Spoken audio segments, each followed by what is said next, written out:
بسم اللہ الرحمن الرحیم۔ دوسرے پارے کی ابتدا تحویل قبلہ کے ذکر سے ہے۔ اصل میں مدینہ تشریف لانے کے بعد نبی کریم صلی اللہ علیہ وسلم تقریباً 16 ماہ تک بیت المقدس کی طرف منہ کر کے نماز پڑھتے رہے، لیکن آپ کی دلی آرزو یہ تھی کہ کعبے کو مسلمانوں کا قبلہ قرار دیا جائے، تو اللہ تبارک و تعالی جل شانہ نے قبلہ تبدیل فرما دیا۔ نبی پاک صلی اللہ علیہ وسلم کی اس خواہش کو پورا فرما دیا۔ یہود نے اس پر بہت واویلا اور پروپیگنڈا کیا کہ روزانہ قبلے بدلتے رہتے ہیں، ان کا دین کیسا ہوگا۔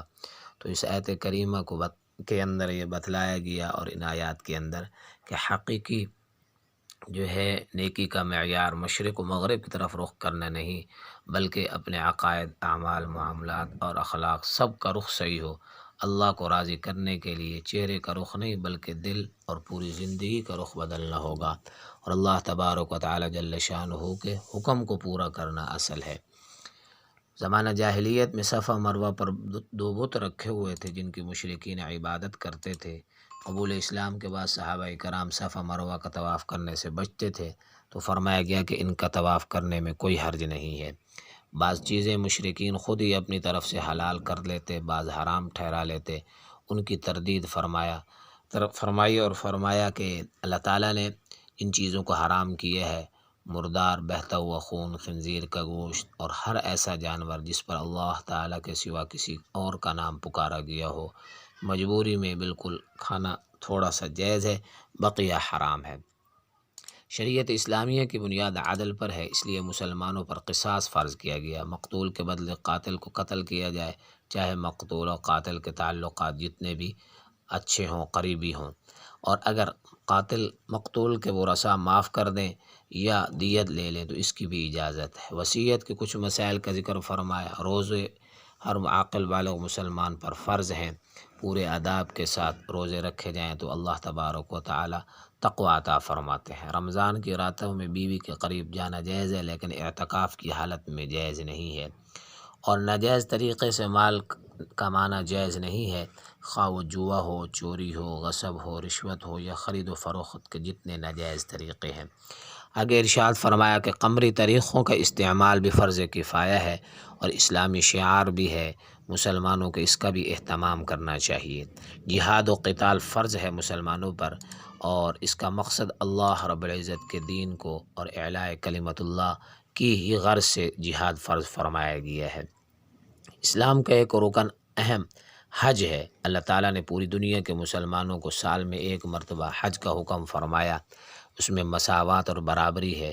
عمرہ پوری زندگی کیا جا سکتا ہے، پورے سال میں ہر وقت کیا جا سکتا ہے، لیکن حج کے مخصوص ایام فرمائے۔ اس کے بعد ارشاد فرمایا اللہ کے راستے میں خرچ کرو، اور اس کے ساتھ ساتھ یہ بھی ارشاد ہے اسی دوسرے پارے میں کہ جو شخص مرتد ہو جائے اس کے سارے اعمال باطل ہو جاتے ہیں۔ شراب اور جوئے کی مذمت بیان فرمائی، اور عورت کے قریب حالت ایام ماہواری کے اندر جانا جائز نہیں ہے، کیونکہ ان ایام میں ایسی نجاست اور ایسے جراثیم پوشیدہ ہوتے ہیں جس سے میاں بیوی دونوں کی صحت خطرے میں پڑ سکتی ہے۔ اور اس کے ساتھ ساتھ طلاق، عدت اور رضاعت کے مسائل سورہ بقرہ کے اندر تفصیل کے ساتھ بیان فرمائے گئے ہیں۔ طلاق اللہ کی نظر میں ایک قابل نفرت عمل ہے، لیکن مجبوری کی حالت میں طلاق کی اجازت دی گئی ہے۔ بعض اوقات میاں بیوی میں سے کوئی ایک ایسا ہوتا ہے کہ جس کی بد اخلاقی، بد کرداری اور باغیانہ رویے کی وجہ سے گھر جہنم بن جاتا ہے، تو وہاں سکون نہ ہو، تو ایسی صورت میں طلاق کے سوا کوئی چارہ نہیں ہے۔ زمانہ جاہلیت میں 100 طلاقیں دے کر بھی رجوع کر لیا جاتا تھا۔ اسلام نے 3 سے زائد طلاقوں کی اجازت نہیں دی۔ 1 اور 2 کے بعد تو رجوع کیا جا سکتے ہیں، مگر تیسری طلاق کے بعد رجوع کی کوئی صورت باقی نہیں رہتی۔ اور اس کے بعد ارشاد فرمایا گیا کہ تمہارے لیے اگر کسی عورت کا شوہر فوت ہو جائے یا اس عورت کو طلاق ہو جائے تو دونوں صورتوں میں عورت پر عدت واجب ہے۔ طلاق کی عدت 3 حیض ہے، جبکہ وفات کی عدت 4 ماہ 10 دن ہے، اور جو عورت زمانہ عدت میں ہو اس سے نکاح کے بارے میں کوئی گفتگو نہیں کرنی چاہیے، نہ ہی اس کی طرف کسی قسم کا پیغام بھیجنا چاہیے۔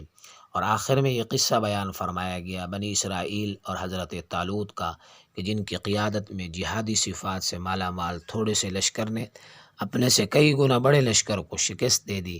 یہ قصہ ایسا تھا کہ خود نبی کریم صلی اللہ علیہ وسلم ہی کے علم میں تھا، عوام اس سے بے خبر تھے۔